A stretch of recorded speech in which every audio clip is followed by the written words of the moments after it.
A+4 A-level science channel එක සඳහා ඔබ සාදරයෙන් පිළිගන්නවා. අද අපි කතා කරන්න ආවේ A-level විභාගයේ තියෙන වැදගත්ම කොටසක් වෙන A-level MCQ paper එකට ඔබ සාර්ථකව මුහුණ දෙන්නේ කොහොමද කියලා දෙන්න. මෙහෙමයි. A-level MCQ paper එක ගත්තොත් එහෙම කියන්නේ A-level paper එකේ MCQ 50ක paper එකක්, ඊට පස්සේ ව්‍යුහගත paper එකක්, ඊට අමතරව තව රචනා paper එකක් ඔබට ලබා දෙනවා. මෙතන වැදගත් වෙන්නේ සාමාන්‍යයෙන් භෞතික විද්‍යාව සඳහා හොඳ ප්‍රතිඵලයක් ගන්න දරුවෙක්ට, කියන්නේ ඒ වගේ රිසර්ච් එකක් ගන්න දරුවෙක්ට වැදගත්ම වෙන කොටස තමයි මේ MCQ paper එකේ MCQ 50. හරිද? මේ MCQ 50න් වැඩිපුර ප්‍රමාණයකට නිවැරදිව ඔබ පිළිතුරු දුන්නේ නැත්නම් A-level වල භෞතික විද්‍යාව සඳහා ඒකක් ගන්න එක ඔබට ගොඩක් අමාරු වෙන්න පුළුවන්. මෙහෙමයි. දැන් අපි ගත්තොත් එහෙම MCQ paper එකේ තියෙන විශේෂත්වය තමයි රචනා paper එකේ අපි නිවැරදිව පිළිතුරක් ලිව්වා. සමහරක් වෙලාවට නිවැරදි ඒකකයක් සඳහන් නොකරපු එක, එහෙම නැත්නම් අපි කරපු මාර්ගයේ වැරදි වීමෙන්, එහෙම නැත්නම් නිවැරදි පිළිතුර ඒ විදිහට ලබා නොදීමෙන් අපිට ලකුණු අහිමි වෙන්න පුළුවන්. උදාහරණයක් විදිහට 2013 අවුරුද්දේ ආපු යාන්ත්‍ර විද්‍යාව ප්‍රශ්නයේ බර්නලි ප්‍රශ්නයක්. ඒ ප්‍රශ්නේ වැරදි මාර්ගයේ ගියත් ඒ අදාළ ප්‍රකාශන නිවැරදි විදිහට ලබා ගන්න පුළුවන්. ඒත් අපිට නිවැරදි ක්‍රමයේ සඳහා ඒ ගාන සඳහා හම්බෙන ලකුණු හම්බෙන්නේ නැහැ. ඒතකොට ඒකෙන් රචනා පේපරේ උත්තර ලබා දුන්නා, උත්තර ලිව්වා කියන එකම සාධකයක් නෙවෙයි. ඒකට අදාළ ලකුණු ඔක්කොම හම්බෙන්නේ. හැබැයි MCQ පේපර් එකක් එහෙම නෙවෙයි. MCQ පේපරේ ඔබ නිවැරදි පිළිතුර ලබා දුන්නොත් ඒකට අදාළ ලකුණ ඒ විදිහටම හම්බෙනවා. මෙහෙමයි. MCQ පේපර් එක ගත්තොත් වැදගත්ම කාරණේ තමයි කාල කළමනාකරණය. කියන්නේ ගොඩක් වෙලාවට ඔයාලට ඒ ටයිම් එකට අදාළව ඒ ටයිම් එකේදී පිළිතුරු ලියා ගන්න බැරි වුණොත් එහෙම ඒක තමයි ප්‍රධානම හේතුව වෙන්නේ MCQ පේපර් එකට ලකුණු අඩු වෙන්න.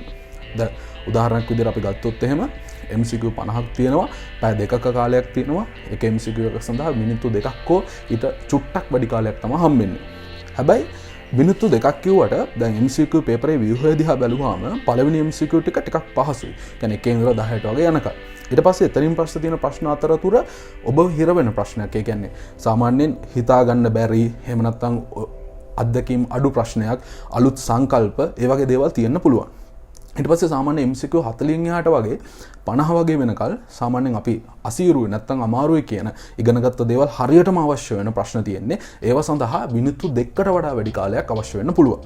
එතකොට දැන් අපි MCQ පේපරේ කරගෙන යද්දී MCQ පේපරේ ව්‍යුහය ගත්තොත් එහෙම MCQ පේපරේ සාමාන්‍යයෙන් ප්‍රශ්න 50න් ප්‍රශ්න 35ක් විතර හැදලා තියෙන්නේ පසුගිය විභාග ප්‍රශ්න ඇසුරෙන්.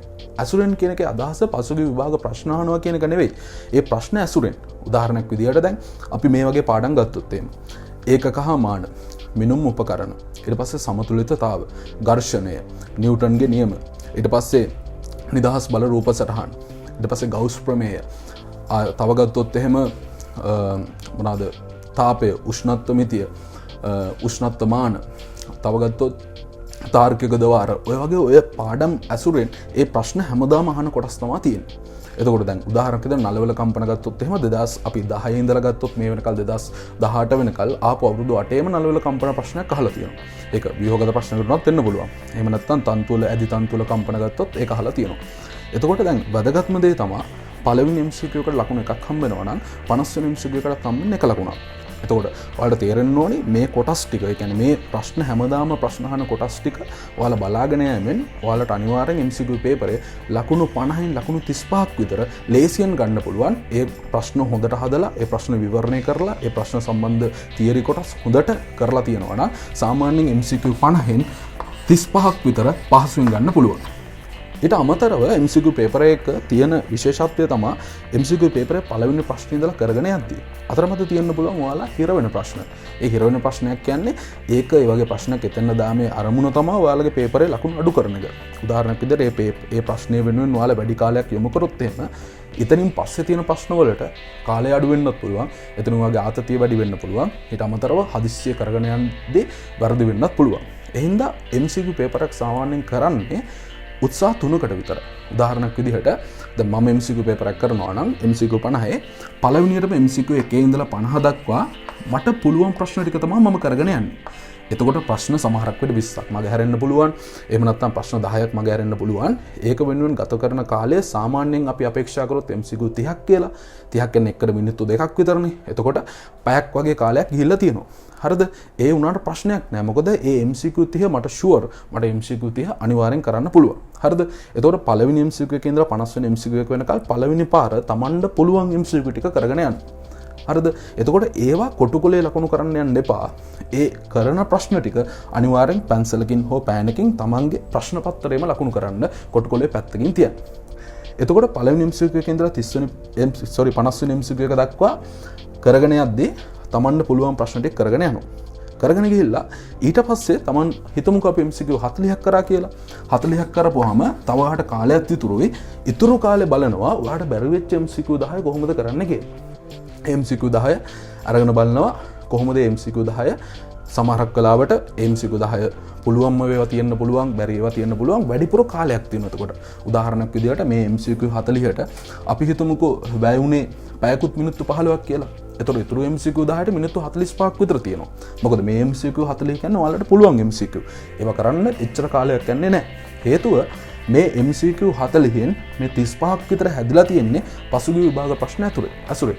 උදාහරණයක් විදිහට දැන් 2008 48 වෙනි MCQ එක ගත්තොත් ගෞස් ප්‍රමේයෙන් ආවේ ඔයාලා දන්නවා ඇති අර කියුබ් එක එහෙම නැත්නම් ඝනකයක පැත්තක තියෙන ආරෝපණයක්. ඒ ආරෝපණයෙන් එක පෘෂ්ඨයක් කරා යන ශ්‍රාවය අහන්න. ඊට පස්සේ 2019 ආපු 48 වෙනි MCQ එක හදන්න ඒ ප්‍රශ්නෙන් ආපු උත්තරේ තිබ්බනම් ඔයාලට ගොඩක් පාසොක් වෙන්න පුළුවන්. ඒ කියන්නේ ඒකෙත් අහලා තිබ්බේ ඒ වගේම කියුබ් එකේ වටේම මුහුණක් තිබ්බහම ඒ සම්පූර්ණ කරා ශ්‍රාවය කොච්චරක්ද කියලා තමයි අහලා තිබ්බේ. එතකොට ඒකේ විවරණය දීපු ડોක්ටර් රෝසා ඒ අවුරුද්ද කියලා තියෙනවා 2008 උත්තරේ මතක තිබ්බනම් තියෙන්න ඕනි මේක උත්තරේ පහසුවෙන් ගන්න කියලා. ඊට පස්සේ එතකොට ඔයාලට තේරෙන්න ඕනි පසුගිය විභාග අවුරුදු 10ක් විතර ප්‍රශ්න කරලා තියෙනවා නම් ඒ MCQ 35ක් විතර ඇසුරෙන් අහන්නේ. ඒ ඇසුරෙන් මේ 40 අඩු කාලයකදී, ඒ කියන්නේ මේ 40ක් විතර අඩු කාලයකදී කරගන්න පුළුවන්. ඊට පස්සේ ඉතුරු MCQ ටික තමන් අරගෙන try කරද්දී උත්සාහ කරලා ඒවට අදාළ පිළිතුර ලබා ගන්න පුළුවන්. ඒක සඳහා සාමාන්‍ය MCQ එකකට එන කාලයට වඩා වැඩි කාලයක් එනවා. ගොඩාක් MCQ එකකට කාලය ගොඩාක් වැය වෙනවා වගේ දැනුනොත් එහෙම ඒ MCQ එක අතහැරලා යන එක හොඳයි. මොකද ඒ MCQ එකකින් හින්දා ඔයාලට පුළුවන් MCQ කිහිපයක් මග හැරෙන්න පුළුවන් හදිස්සිය උත්තර ලියන්න ගියාපුවා. ඊට පස්සේ ඊළඟ වැදගත් කාරණේ තමයි MCQ එකක් ලියද්දී නැත්නම් MCQ එකට උත්තර ලියද්දී අපි දැනගන්න ඕන දේවල් තියෙනවා. අපි ලියන්න වැය කරන කාලය පුළුවන් තරම් අවම කරන්න ඕනේ. ඒ කියන්නේ උදාහරණයක් විදිහට සුළු කිරීම. හරිද? සුළු කිරීම ඕනවට වඩා කරනවා නම් ඕනවට වඩා පියවර වශයෙන් සුළු කිරීම කරනවා නම් ඒ අතර මනෝමයෙන් සුළු කිරීම කරගන්න බැරි නම් මොකද වෙන්නේ? ඔයාට වැඩි කාලයක් ගත වෙන්න පුළුවන් MCQ පේපරේ සඳහා උත්තර සපයන්න. ඒකත් එක ප්‍රධාන හේතුවක් ළමයිට මේ MCQ පේපරේ ලකුණු අඩු වෙන්න.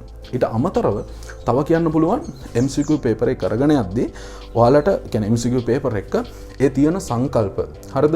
ඒ සංකල්ප හරියට ඔයාලගේ ඔළුවට දාගෙන නැත්තම් කියන්නේ හරියට තේරුම් අරගෙන මෙතනදී වැදගත් වෙන්නේ පාඩම් කරලා මතක තියාගන්නවා කියන එක නෙවෙයි. තේරුම් ගන්නවා කියන එක. හරිද?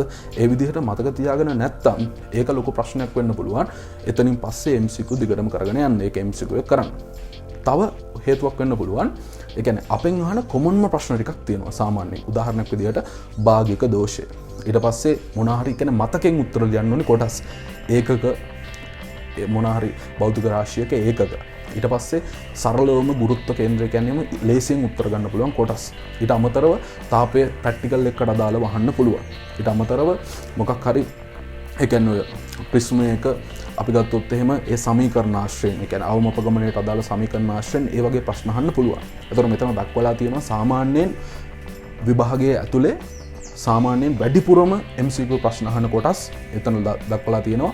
ඒ ටිකෙන් ඔයාලට ඒ ටික බලාගෙන යෑමෙන් MCQ පේපරේ සඳහා හොඳට පිළිතුරු සපයන්න පුළුවන් වෙයි. ඔයාලා හැමෝටම සුබ පතනවා. දිගටම අපේ channel එකත් එක්ක සම්බන්ධ වෙන්න.